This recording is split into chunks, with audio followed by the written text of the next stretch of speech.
Hi Homebuds, this is Broker James, your helping hand with your real estate needs. Together with me is Sir Adrian. So hi, I'm Adrian Bella, your licensed broker appraiser. And yeah, we're now here at Hearst Cafe. And then while drinking or relaxing, we decided to talk about real estate. And our main topic today is about why you should invest your hard-earned money in real estate. So actually, kaya din kami nandito we decided, since we are licensed professionals, we decided to advocate and of course, educate. Yes. So yun nga, Sir Adrian, bakit natin kailangan mag-invest sa real estate? Why do you think it's important? Actually for me, lalo na tayong mga millennial. So, ngayon ko nga lang na-realize na dati hindi naman natin iniisip na mag-invest sa real estate. Parang karaniwan yung mga katulad nating mga millennials parang Chill lang. parang chill lang. Tapos parang nag-i-invest sa mga like cars, nagde-depreciate yung value niya, mga bags, mga luxury items. Unlike sa properties o sa mga real estate, house and land or condominiums, May value appreciation. So that's why you should invest your hard-earned money in real estate property because of yung value appreciation. So hindi alam ng marami na kapag namili ka ng real estate or nag-invest ka ngayon ng real estate, yung value niyan is pwedeng tumaas later on. Especially in cases na pre-selling pa yung mga projects. Diba? Yes. Lalo na kung bagong bukas yan, yung projects na yan, may tendency na nagpo-provide sila or nag-offer sila ng mga projects na discounted price pa as low as like 3 million. Pero pagdating ng panahon, eventually, Tumataas. So, tumataas. kaya i-go na natin yung mga pre-selling project kasi nasa introductory price pa yan. So, hindi alam ng karaniwan or hindi aware yung iba na kapag pre-selling ang property or isang project or developer, so kunin nyo na yung chance na yun para mabili ng mas mura yung property. Ayun yung reality sa real estate industry. Yes, I would agree on that. Other than value appreciation, what do you think pa is the reasons bakit talaga natin din mag-invest in real estate? Cash flow. Yan. I agree. I would agree on that. Pwede mo kasi siyang gawing parang income generating asset, diba? So, Yes, I agree. Actually, meron tayong mga projects here in San Fernando na talagang ganyan yung setup. yes. Pwede mong parentahan. At the same time, meron tayong mga properties na pwedeng gawing Airbnb. Yeah. Diba? Like yung condo, mga condos, diba? Try to imagine. Kung ikaw nagpapa-Airbnb ka sa araw-araw sa overnight mo pinaparent yung property. Diba? Pwede mo na pambayad yung income mo doon sa rent mo, doon sa equity mo, na kung sakaling nakapasok mo sa sangako. Pwede mong gamitin yung income na nakukuha mo sa mga lessee mo pambayad sa pag-ibig or bank financing, diba? And then once nabayaran mo na yung property, sa'yo na yun, pag may-ari mo na, edi sariling profit mo na yun. And then at the same time, sa iyo na yung property, ownership mo na yun. Yun. Ayan, actually, na-mention mo na rin yung ownership at actually, yan din yung isa sa mga reasons kung bakit maganda mag-invest into real estate property. Yung ownership niya is very sa'yo na, perpetual ownership, meaning lifetime ownership. Yes. Talagang pwede mo ipamana. Pwede mong ipamana sa mga anak mo or, diba? Kung masyado ko mabait, diba? At Oo. pabigay. Kung wala kang tagapagmana, pwede mong ipamigay. Totoo yan. Ano pa ba? Retirement plans. Kaya ka namimili ng real estate para sa retirement mo. Sa bagay. Try to imagine, as a young age, meron ka ng properties. Let's say napagod ka na. Oo. Dapat At least sa ready ka na. mga edad natin na mga 25 before mag-30, dapat may may investment ka na, may house ka na before ka mag-asawa, stable ka na. Ganun. Kasi pag wala kang bahay, parang ang gastos kasi yung mga rental problems mo, ayan. So, papasok yung mga rental problems. parang dagdag pa siya sa mga bills mo, gano'n. Mm. Imbes na may financial freedom ka na. Yan, totoo yan. Parang gano'n. Na-mention na natin kung ano yung mga reasons kung bakit talaga importante Yeah. mag-invest into real estate. Mhm. Now, may question ako. Ano nga ba talaga yung mga dapat i-consider ni buyer when it comes to real estate investing? Yeah. Diba? Ang daming factors na pwedeng i-consider ng buyer. That's good question for our clients, no? Siyempre, yung una natin i-consider yung purchasing power natin or capacity to buy, di ba? Dapat aware tayo, kaya na ba natin? Ganon. Exactly. Totoo yan.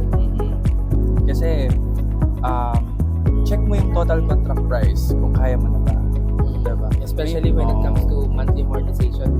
Kasi ano yan eh, responsibilities na yan eh. Tapos hindi na tayo, especially pagdating sa bangko, nandiyan na yung interest. Pumapasok na yung mga interest.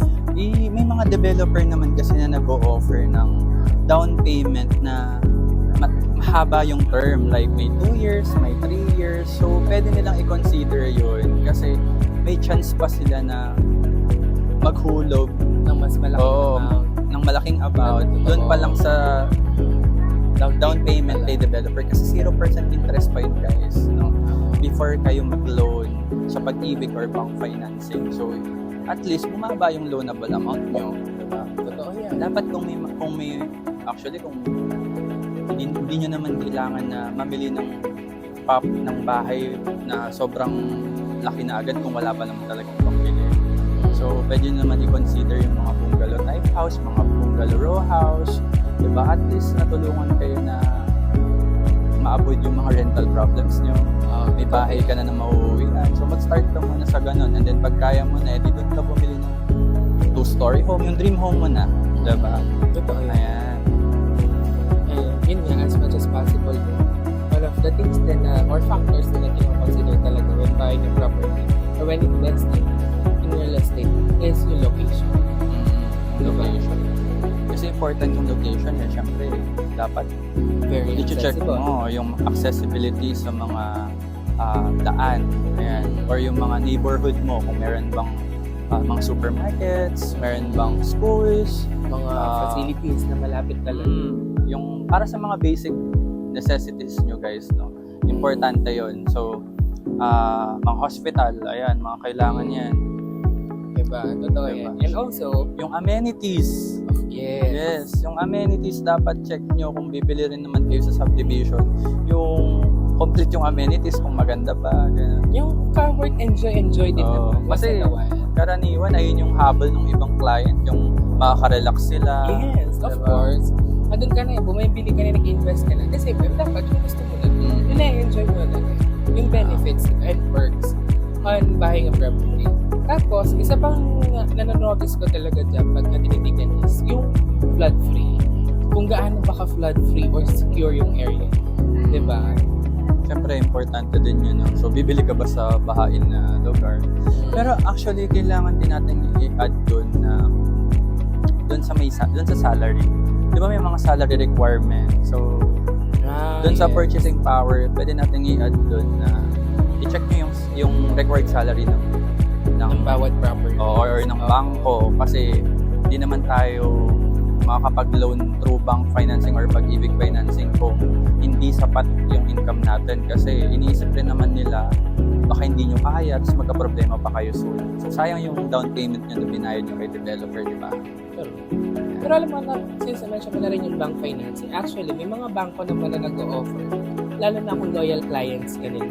Diba? Yes. All you have to do is ask, inquire, and then malay mo, hindi mo lang pala alam, ino-offeran ka na pala, diba? Or nakapila ka na pala para sa offeran nila.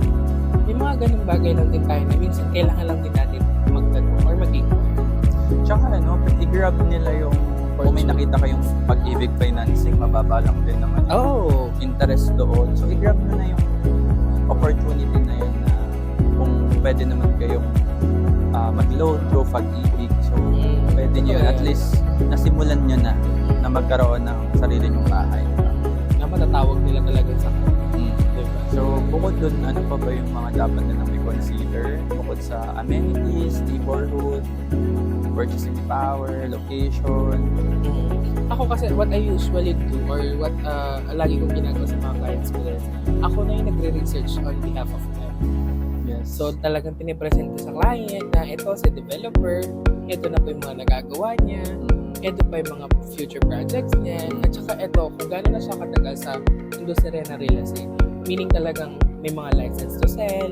Yes. Alam mo yun, yung may mga kompletong documents na talaga sila na ipoprovide sa Parang sa'yo pa lang, nagdo-due diligence ka na. So, Yes. tinutulungan mo na natin yung mga clients natin na makahanap ng developer na hindi ka lang basta makabili, dapat yung mga developer na lisensyado, kompleto yung registration para makapag-develop ng isang subdivision.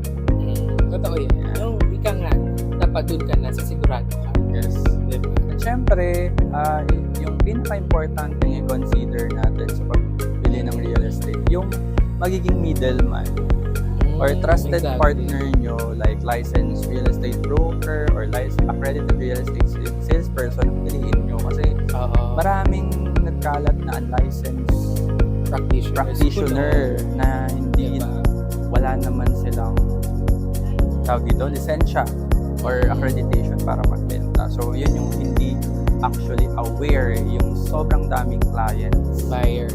na namimili ng property. So, wala kayong habol pagdating ng panahon na Actually, yung diba? ginagawa Iniwan natin, na actually, wala naman tayong against talaga dun sa mga unlicensed. We just want our buyers to be aware. Yeah. Diba? Mas maganda na yung Magkaroon kayo ng mag-ingat ka idea. ngayon kaysa sa magsisi ka in the future. Tsaka Diba? hindi yun sa para rin sa safety nila kasi. Diba? Kasi importante na makipag-transact ka sa lisensyado. Oo. Kasi may batas tayo dito, guys. May batas tayo na RA 9646 para sa real estate. So, karaniwan kasi yung iba, yung nakaugalian, traditional na parang, mamimili ka lang ng property through tao. Ayan, ganun. So, parang may middleman lang nakakilala. Ayan. Ang hindi nila alam kasi, yun nga, na-mention ko nga, nabanggit mo kanina yung due diligence. Yun talaga yung ginagawa natin. Yes. Ando na tayo eh. Talagang naging part na ng daily life natin yan eh. Yung pag-due diligence sa mga properties eh. Diba? Lahat yan, sinecheck natin. Let's say, doon tayo sa brokerage. Talagang sinecheck natin yan magmula sa title, magmula sa location, kung binabaha ba. Talagang alam mo yun, kasi we want our clients na makasigurado na talagang ano na lang sila, for buying, eto, gusto ko na to, dun na, magsiseta na lang sila. Tsaka happy sila. Oo. Happy sila na nabili nila yung gusto nilang location, yung gusto nilang type ng bahay, 'di ba? Tapos convenient sa kanila yung payment term. Tsaka ang sarap sa feeling kasi na hindi lang kasi to parang work eh. Yes. 'Di ba? Iba din Ang kasi sarap sa yung feeling na nabigyan mo sila ng dream dream home, parang isa ka sa Naging tao daan. o naging way para magkaroon sila ng dream. Ang sarap nun sa feeling, guys.